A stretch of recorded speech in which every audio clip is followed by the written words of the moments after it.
Maya held the tarnished silver rattle between her fingers like a fragile compass, the cool metal warm from her palm and the nursery light washing the room in a thin, careful gold, and she counted the small, even breaths of the child in the crib as if counting could reorder the stubborn geometry of everything she had come to protect.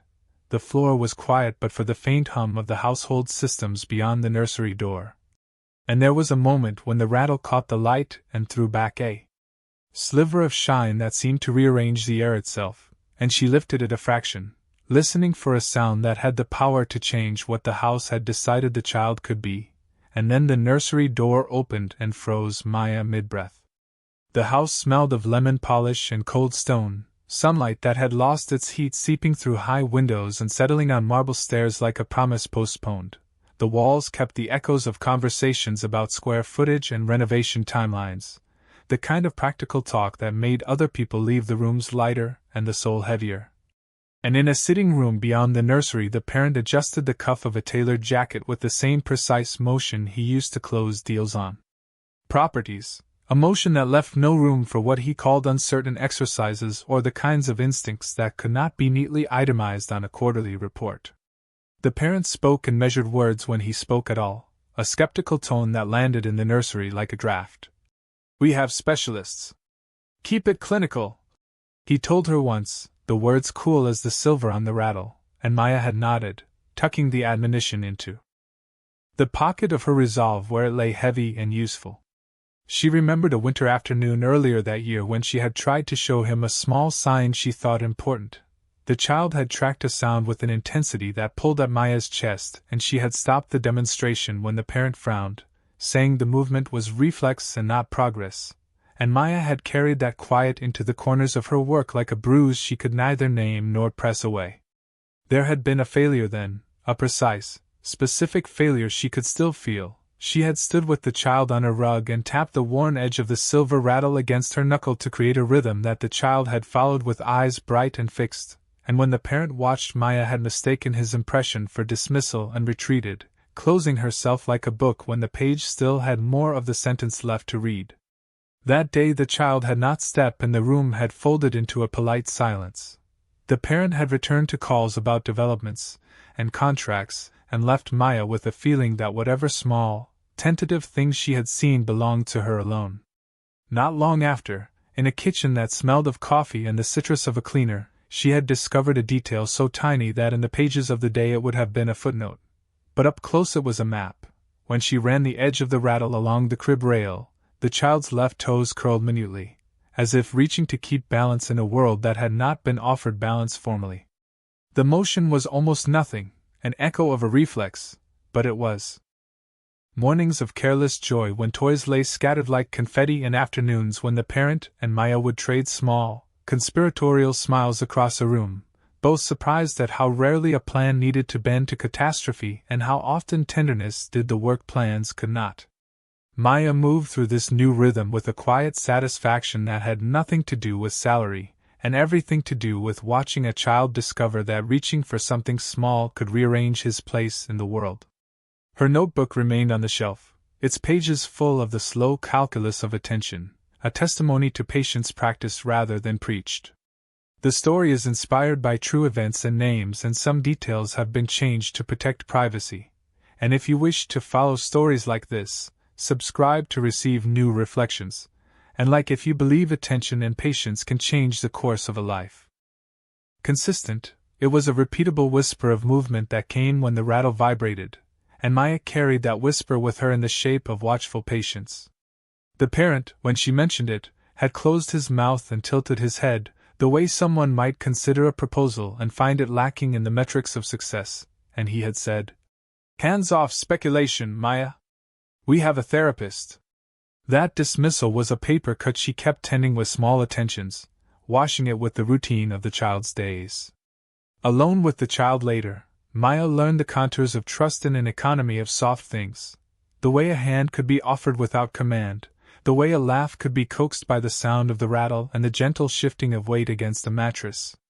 She began to play a game she had learned as a child herself, a small ritual where the rattle marked time and the child answered in looks and the sudden, little pressure of a hand against her own when the child reached to touch it.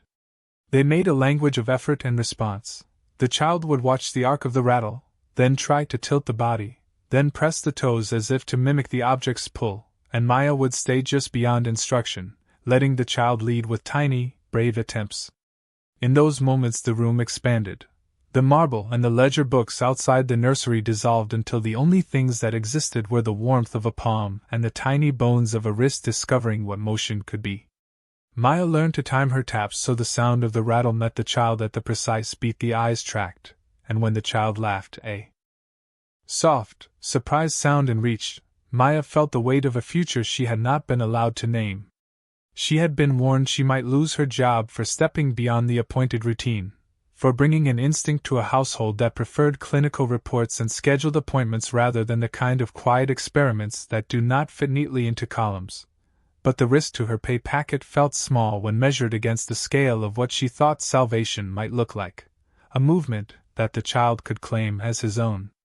The day she decided to act was unremarkable in the ledger of the estate: long call with the contractor, a lunch arranged at the club.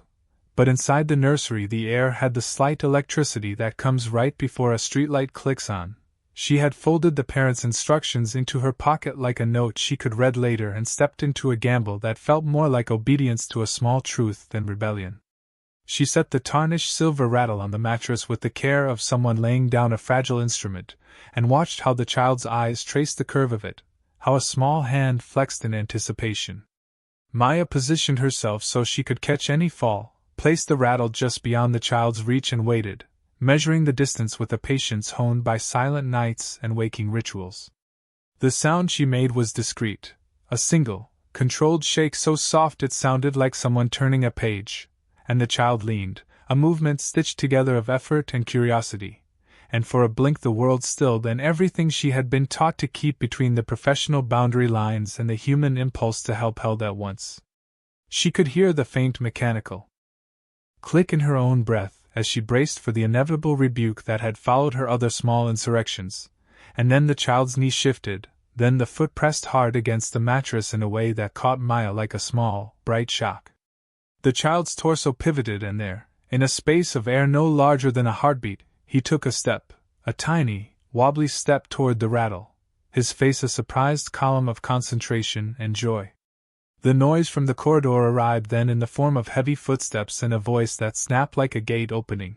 The parent had come early, drawn by a meeting adjourned, and his arrival cracked the room's fragile privacy. He entered with the measure of someone accustomed to immediate control and found Maya on her knees, one hand ready to steady the child, the other still reaching for the tarnished silver rattle that now sat between them like a talisman. He inhaled sharply, the air of the house changing into something that might have been anger. He called her name in a tone that had made employees straighten in past years and had ended more than one conversation. Maya did not flinch from his reaction. Instead, she did what she had rehearsed in the silent theaters of her thoughts. She kept her hand where it was and met action with steadiness, not argument. The parent came forward and his mouth worked around the words he thought appropriate: reprimand, perhaps even dismissal. He moved toward them as if to take control of the scene, to assert the authority that had always protected what he valued and dismissed what he feared might complicate it. For a moment the child's lips trembled and his reliance on Maya's support felt like a ledger balancing precariously between the stern reality of the parents' expectations and the whisper of possibility they had just witnessed. Then the child reached again, and this time the step was clearer, firmer, a small but undeniable progression that unfolded like proof in real time. The parent stopped mid-stride. The reprimand lodged in his throat because with his own eyes he saw the child shift weight from one foot to another and release a laugh that sounded at once surprised and delighted. There was a video camera alive in the parent's mind now, not a literal recording but the human capacity to record what cannot reasonably be denied, and what it recorded was a motion that had not been rated in his notes, a small, autonomous movement toward a goal. He felt something like vertigo. The model of the child as static, as indefinitely delayed, did not fit the evidence being given in the room. The anger drained quickly from his face, replaced by a rigid, uncertain attention, and he stepped back as if the child's movement might be contagious.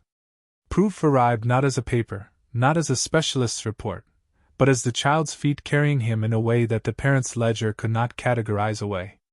The parent reached out without thought and his hand hovered, then settled on the child's shoulder with an awkward, clumsy tenderness that had never been allowed to grow in the shape he thought it should. That touch was an apology by action, the sort of thing one does when the vocabulary of regret has been lost to pride. He cleared his throat and mended the reprimand into a question, asking quietly what had happened and looking at Maya with a face that still held the residue of disbelief.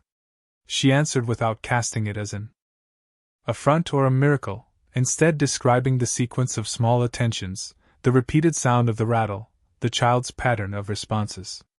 Her voice was matter-of-fact and exact, and in the delivery there was no accusation, only a recounting of what she had done and why. She had listened to the child's timing, given the space for a micro-moment to turn into motion, and kept a hand ready to catch. The parent's jaw worked. He took in the child's second step and the way the small hands reached for him. He moved then with a gesture that had not been in their routine. He removed his watch, set it gently on the dressing table, and knelt without formality to place both hands on the child's tiny trunk, steadying him as if he now wanted to learn the measures of weight and balance from the child's body rather than from a chart. The apology that followed was not heavy with words. It was a succession of practical concessions performed in the gloved hands of someone learning humility. He asked to see the little recordings of the child's movements, the notes Maya had kept on the timing and the response, and when she handed him a private notebook he read with a quickening attention that made his eyes dampen without theatricality. He moved through the house afterward with the slow deliberation of someone rearranging an interior map.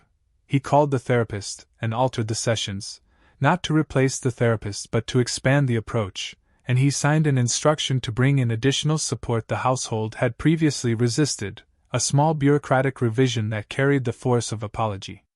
He adjusted the schedule so Maya could spend more time in therapeutic exercises and hired a specialist whose methodology included playful, home-based practice, an acknowledgement made not in speech but in policy that what Maya had risked was worth institutional backing. Having the parent close some part of the ledger on the inflexibility he had maintained was as validating as any spoken apology. It was a concrete rearrangement of priorities that allowed for other kinds of attention to have legitimacy in the home. In the days that followed, the house changed in small, believable ways. The tones of the corridors softened, the offhand comments about efficiency eased into questions about quality of care, and the child's world expanded with tiny chairs and books and devices meant to provoke movement instead of paperwork meant to assess it. Maya watched the parent engage, learning to count breaths and balance like someone who had to be taught a new language, and she watched the child grow less tentative, each step a punctuation mark on a sentence that had been waiting to be completed. The tarnished silver rattle did its part 3 times across those weeks. First as an object of attention when Maya held it like a compass, then as a detail that revealed the curl of the toes when it made itself heard, and finally as the instrument she set just beyond reach to invite the small object threaded through the household's transformation like a chord that taught everyone to listen differently. And those 3 occurrences of it marked the shape of their days in subtle ways. Maya noticed the pattern first in the way light fell across the nursery carpet when the object was near, in the way the child's attention sharpened as if some internal tuner had been adjusted, and she wrote it down not as proof but as a record of attention, a line in the margin, a smudge of ink. Where her hand hesitated, a tiny sketch that tried to hold a movement she could not otherwise keep. There were days of small success and days of tiny setbacks, and each entry in her notebook was written with the same careful rhythm. She wrote what worked and what did not to create a library of victories, but to respect the child's agency and the slow mathematics of growth. The pages collected not triumphant declarations but small observations, the exact tilt of a head when curiosity arrived, the moment the child relaxed after being given space, the quiet intervals between attempts. Sometimes she drew the child's hand reaching, sometimes she simply noted the time of day when the child seemed most willing to try, as if patience itself followed a schedule. The notebook became less a ledger and more a map of gentle experiments. The parent began to come to the nursery threshold with a cup of something warm and stand quietly, learning in his silence what words had not taught him. He discovered, in the tilt of steam rising from the cup and in the way sunlight warmed the mug, that watching could be an active form of care. He learned how to still the powerful impulse to protect by over-controlling, and in that stillness he learned to make space for the child's own discovery. He did not always get it right. Sometimes his hand hovered, a small, betrayed reflex. But even those faltering moments were recorded in Maya's book, not as failures but as shifts that might, over time, become different habits. One morning, months later, the house had a tone that felt less like a showroom and more like a place that could hold mistakes. Sunlight pooled on the nursery rug and the air carried the faint scent of something baking from the kitchen, ordinary homeliness that invited risk. The child found the courage to walk several steps to the parent on his own, not because anyone had forced him but because the small practices had been allowed to accumulate into a pattern of possibility. The steps were tentative at first, a soft, irregular rhythm that made the floorboards speak in tiny, patient sounds. Maya crouched and let the child reach for her hand, then, feeling the slight, warm weight of trust settle between them, and when the parent returned her gaze to him there was a measured softness he had not shown before, a practical apology that had changed the economy of their home. The repair continued in acts that were quiet and deliberate. He adjusted the child's care instructions to reflect what he had learned from watching. He cleared his calendar to be present for certain sessions that mattered more than formal meetings, and he offered Maya a written note acknowledging her judgment and the risks she had taken in following an intuition with no guarantee. The note was not a grand speech. It was a small, binding document that shifted the power of decision toward a kinder collaboration, and in its brief paragraphs one could feel a recalibration of trust. Maya read it twice and then folded it into her notebook, not for display but as a record that the household's balances had changed. Life slowly settled into a new normal. The home warmed in ways the stone could not account for. Laughter grew louder and more spontaneous, and the nursery no longer felt like an annex of a corporate life but a room where a person learned to claim movement, and a family learned to measure success by different terms. There were